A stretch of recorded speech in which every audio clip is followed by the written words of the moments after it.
안녕하세요. 저는 올해 65살이 된 여자입니다. 다들 제 나이 정도가 되면 이보다 더 늙은 나이에 어떻게 지낼까 하며 노후에 관한 고민을 되게 하잖아요. 저는 저 또한 그런 미래에 대한 생각으로 하루하루 살아갈 것이라고 생각했습니다. 그런데 상상치도 못했던 일이 생기면서 미래가 아닌 현재도 힘겹게 살아가고 있게 되었어요. 그 당시엔 참 눈앞이 막막하기만 했습니다. 지금은 아무래도 상황도 많이 좋아지기 시작했고, 저희 가족 모두가 많이 안정된 상태라 이렇게 이야기를 꺼낼 수 있게 되었어요. 얼굴도 모르는 여러분들께 제 이야기를 들려드리면서 하소연도 조금 하고 싶기도 하고, 제 이야기를 들려드리고 싶기도 해서 이렇게 사연을 보내게 되었죠. 제 남편은 예기치 못한 교통사고로 일찍 세상을 떠났습니다. 제 나이가 40살이었을 때 말이죠. 벌써 남편이 떠난 지 25년째네요. 저는 25살에 남편에게 시집을 와서 3년 뒤 아들을 하나 낳았습니다. 올해로 제 아들은 37살입니다. 사실 여자 혼자 아들 자식 하나 키우는 것이 여간 힘든 일이 아니라고 생각하시겠지만 속도 깊고 정도 많은 제 아들은 속 한 번 썩이지 않고 잘 커주었어요. 남들에게 다 오는 사춘기에도 저희 아들은 제 어깨를 주물러 주곤 했었죠. 남편의 보험금을 쪼개고 쪼개며 생활했고 한 푼 두 푼 모으고 모아서 아들의 대학 등록금도 마련해 주었죠. 그런 제게 아들은 항상 고맙다고 말해줬어요.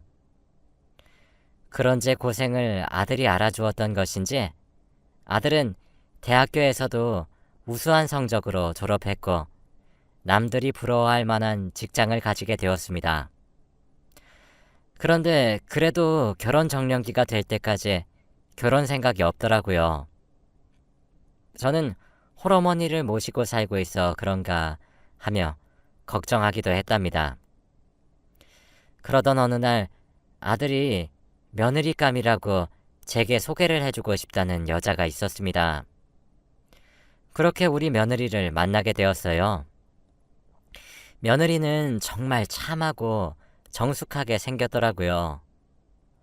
얼굴도 단정한 아름다움이 있었고 긴 생머리에 하늘하늘한 옷을 입고 있었는데 참 예뻐 보였습니다. 안녕하세요, 어머님. 하며 고개를 꾹뻑 숙이고 밝은 웃음을 지으며 인사를 건넸었죠. 그런데 이게 겉으로 보기엔 정말 괜찮은 사람처럼 보이는데 이상하게 제가 정이 안 가더라고요. 저도 모르게 차갑게 대꾸를 한 것인지 아들이 식은 땀을 삐질 흘리는 것이 눈에 보였죠. 그 이후 아들은 제게 물어보더라고요. 자신의 여자친구가 마음에 들지 않는 것이냐고 말이죠.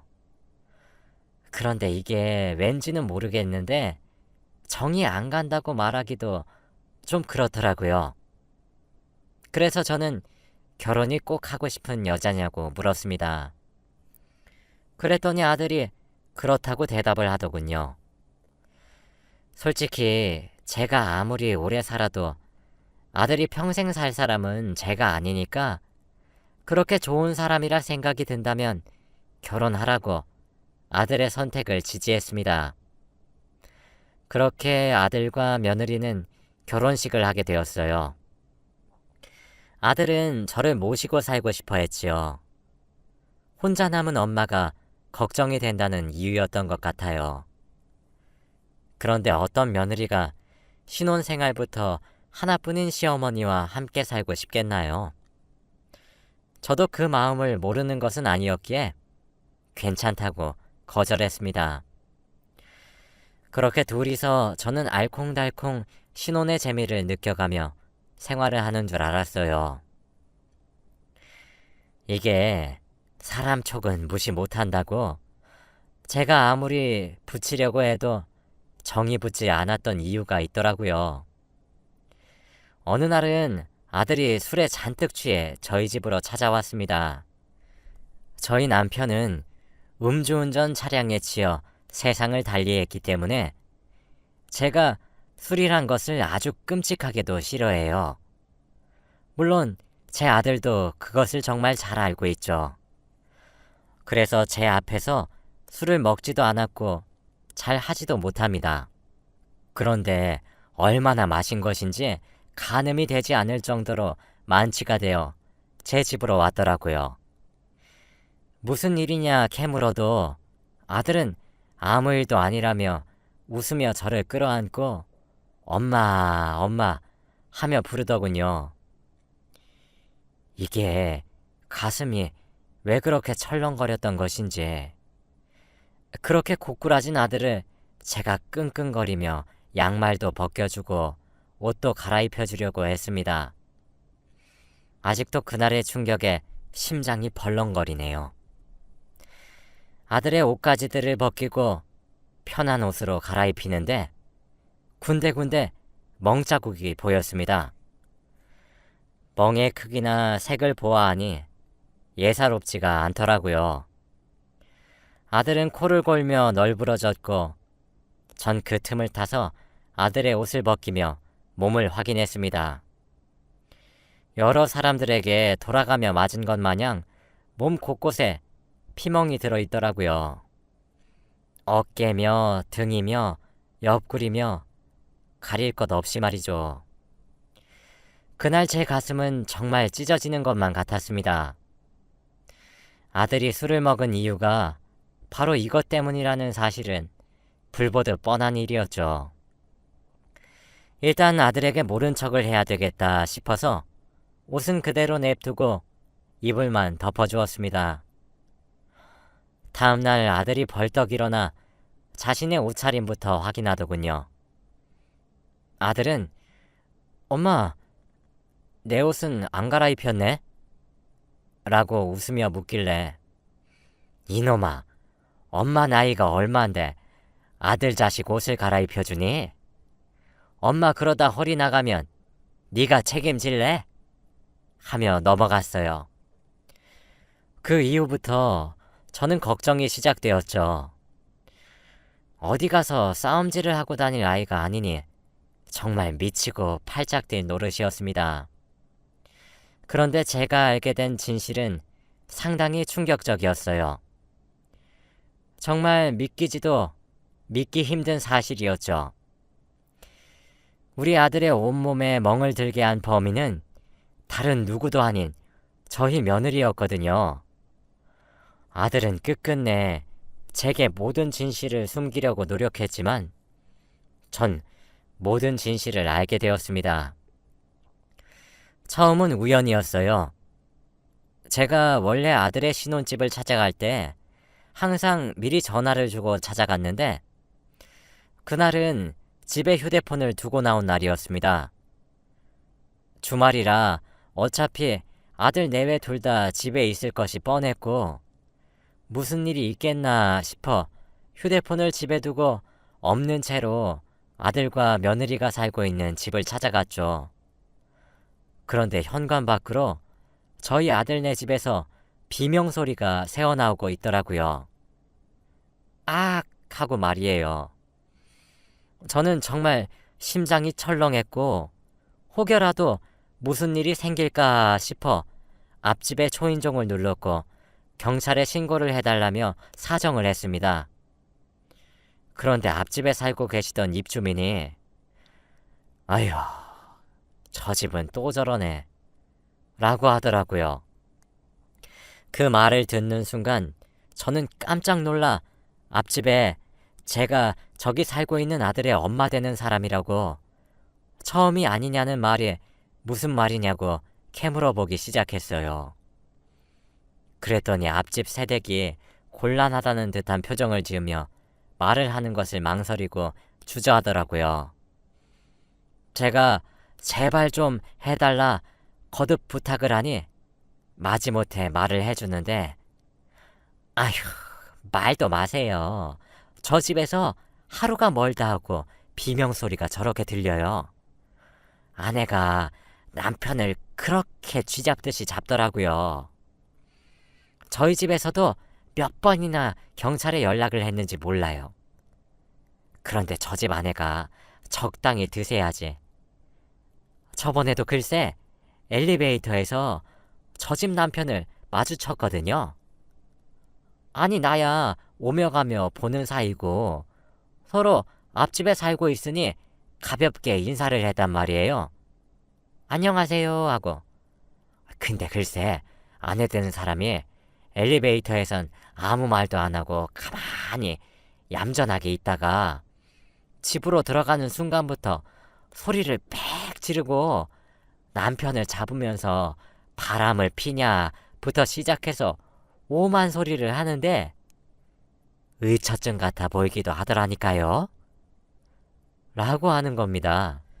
그렇게 앞집에서 자초지종을 듣는 사이 이내 경찰이 도착했죠. 저는 경찰과 함께 초인종을 눌렀고 우당탕 거리는 소리와 함께 아들이 나오더군요. 아들의 얼굴을 보고 가슴이 찢어지는 줄 알았습니다. 아들의 얼굴엔 손자국이 나 있었기 때문이죠. 아들은 제 얼굴을 보고 놀란 듯 굳어 있었습니다. 경찰은 그런 아들의 얼굴을 보더니 그러더군요. 아니, 또 신고가 들어왔어요. 저희 이번 주만 해도 지금 이 집에 4번째 방문하고 있습니다. 예? 아내분께서도 그러시면 안 되죠. 하시더군요. 아들을 뒤따라 나온 며느리는 절 마주하곤 사색이 되어 굳었습니다.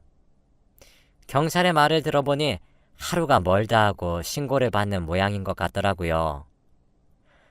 경찰을 돌려보내고 전 신혼집으로 성큼성큼 들어갔어요. 집안 꼴은 엉망이더군요. 여기저기 물건들이 널브러져 있었고 TV는 액정이 나가 있었습니다. 화분은 다 깨져 있었죠. 저는 다리에 힘이 풀려 소파에 쓰러지듯 주저앉았어요. 아들은 놀라서 헐레벌떡 저를 부축하기 위해 제게 다가왔습니다. 가까이 다가온 아들의 얼굴과 몸을 이곳저곳 유심히 관찰해보니 목에는 목을 조른 듯한 손자국이 나 있었고 손톱에 긁힌 자국과 이곳저곳 멍이 들어 있었고 오른쪽 뺨은 크게 부어있더군요. 아들은 그제서야 자신의 꼴이 말이 안 된다는 사실을 인지한 것인지 다급히 고개를 돌리며 숨기려고 했어요. 근데 그게 숨겨질 정도여야 말이죠. 며느리는 자기 잘못을 아는 것처럼 바로 무릎을 꿇고 공손히 제 앞에 앉더군요. 진짜 눈앞에 직접 제가 보고 있으면서도 어찌나 믿기지가 않던지 이렇게 참하고 단정한 얼굴 뒤에 그런 폭군이 숨어 있을 줄 어느 누가 알았겠습니까? 며느리는 하얗게 질린 얼굴로 부부싸움이 과했던 것 같다며 죄송하다는 말만 반복했습니다. 저는 아무런 말도 없이 빤히 쳐다보다가 아들에게 짐을 싸라고 했어요. 사실 제가 엄하고 무서웠던 엄마였기에 아들이 제 말을 잘 거역하지 못합니다. 아들은 한숨을 푹 쉬고 간단히 짐을 챙겼고 전 아들을 데리고 제 집으로 돌아왔어요. 며느리는 그런 저와 아들을 붙잡았지만 전 뿌리쳤죠. 집으로 돌아와 아들에게 진실을 당장 말하라고 윽박지르고 캐묻기 시작했어요. 아들 입에서 나온 진실은 제게 깨달음을 주었습니다. 오늘 본 광경은 아주 세 발의 피라는 깨달음을 말이에요. 아들이 연애를 할 적에 며느리가 폭력적인 사람이란 사실을 몰랐다고 하더라고요. 며느리는 결혼식을 올린 이후 임신을 준비하고 싶다는 이유로 일을 그만두었고 그 길로 전업주부로 전향을 했습니다. 본인이 그만두고 싶어서 일을 그만두었는데 막상 일을 그만두고 집에서 가사 일에 전념하기 시작하게 되면서 감정을 다스리지 못했다고 하더라고요. 아들에게 미친 듯이 화를 내기 시작했다고 합니다. 근데 거기다가 의처증이 생겼다고 하더라고요. 사회생활을 하는 남자들이 밖에서 바람을 필 것이란 상상을 하기 시작하면서 미친 사람처럼 의심에 집착까지 하더니 급기야 귀한 제 아들에게 폭력을 행사하기 시작했다더군요.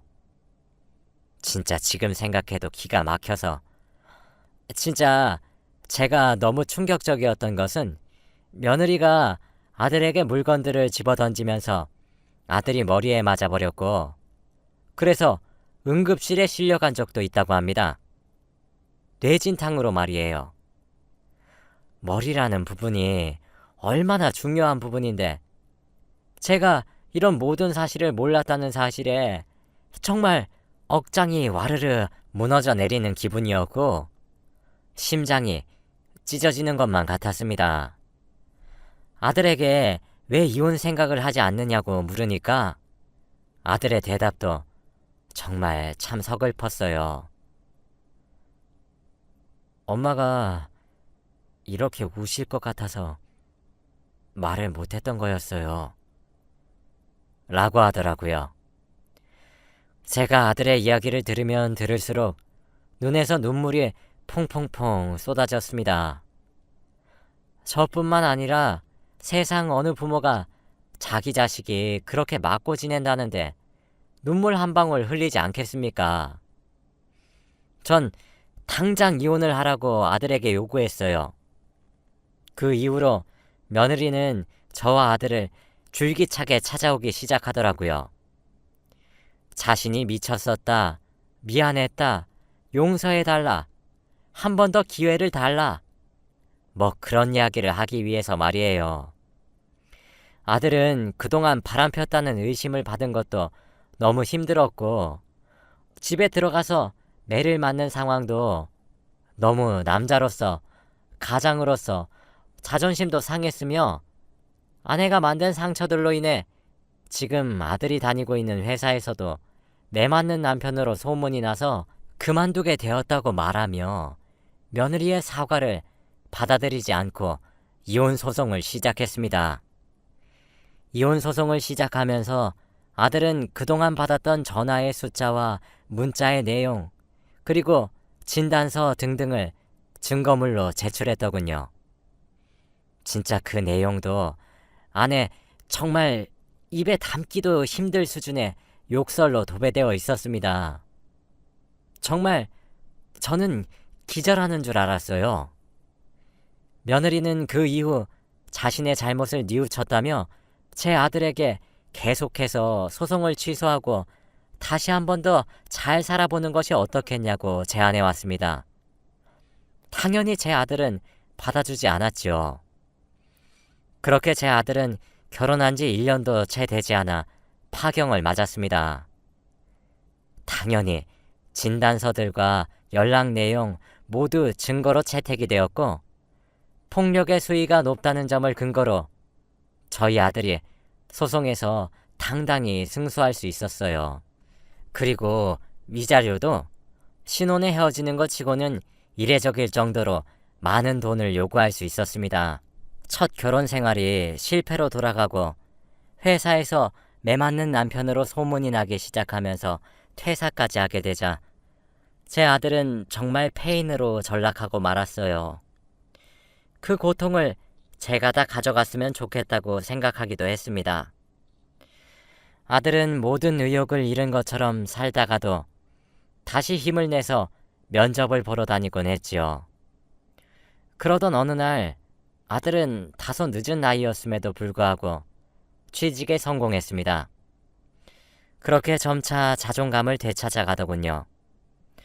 그리고 그 회사에서 함께 근무했던 여직원과 교제를 하기 시작했어요. 아무래도 처음 했던 결혼의 실패가 아들에게 트라우마가 컸던 모양인지 도통 소개시켜주지 않더라고요. 그러던 어느 날 아들이 소개시켜줄 사람이 있다고 하며 한 여자를 데려왔어요. 지금의 제 며느리인 아이였죠. 아들의 여자친구라고 소개받은 그 사람은 처음 며느리로 만났었던 그 여자와는 생판 다른 느낌이었고, 첫 만남부터 제가 호감이 가기 시작하더라고요. 예의 있게 행동하는 모습도 어여뻤습니다. 아들도 제 반응을 살펴보더니 안심이 되었던 것인지 빛의 속도로 결혼을 준비하더라고요. 새로운 며느리는 일찍 어머니와 아버지를 여의었고 저를 부모처럼 모시고 살고 싶다고 말을 하며 셋이서 한 집에 살고 싶다고 하더군요. 사실 처음엔 며느리 될 아이의 환경이 제법 탐탁지 않았던 것이 사실이지만 이상하게 정이 가는 듯한 마음에 결혼을 허락했어요. 그래서 지금은 저희 세 식구가 아주 오순도순하고 단란하게 셋이서 잘 살고 있어요. 두 번째로 들여온 며느리는 아주 살갑게 말을 걸어주고 저에게 만점짜리의 좋은 며느리가 되고 있습니다. 만일 그 첫 번째 들였던 며느리의 사과를 받아주었다면 지금처럼 이런 완벽한 며느리를 놓쳤을지도 모른다는 것을 생각하면 눈앞이 다 아찔하고 깜깜해지는 것만 같아요. 지금 제 아들은 이혼의 아픔을 다시 딛고 일어나서 새로운 결혼 생활에 충실히 임하고 있습니다. 새롭게 다니고 있는 직장도 아들에게 잘 맞는 것인지 이전 직장보다 훨씬 낫다고 종종 얘기해 주네요. 어떻게 이야기를 하다 보니 이렇게 길어지게 되어버렸네요.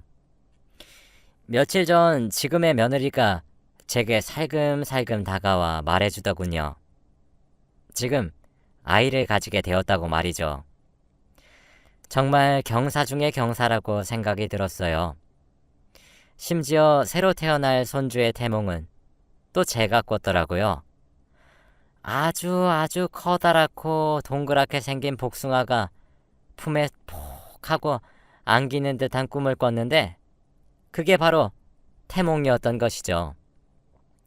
처음엔 저희 아들에게 이런 일이 생겨서 아이의 아빠가 없어서 우습게 보이나 하고 걱정도 되었고 괜시리 하늘로 먼저 가버린 남편이 원망스럽기도 했습니다. 하지만 그런 환경의 차이가 아닌 사람의 인성 차이란 사실을 알게 되었고 지금은 현재의 며느리에게 감사하기만 할 뿐이에요. 어쩌다 보니 제 이야기를 이렇게 주저리 길게 하게 되었네요. 저는 이번 일을 겪으면서 관상이란 것이 정말 존재한다는 생각이 들었습니다. 처음엔 미신이라고 생각했었는데 제 촉이 정말 남다른 것 같다는 생각도 들었고요. 이제 저희 세 가족에겐 행복할 일만 남은 것만 같고 실제로 그렇기를 간절히 바라봅니다. 제 긴 이야기는 여기까지예요. 제 이야기를 들어주셔서 정말 너무 감사합니다. 여러분들 모두 건강 조심하시고 행복하시기를 바라며 이만 글을 줄이겠습니다. 감사합니다.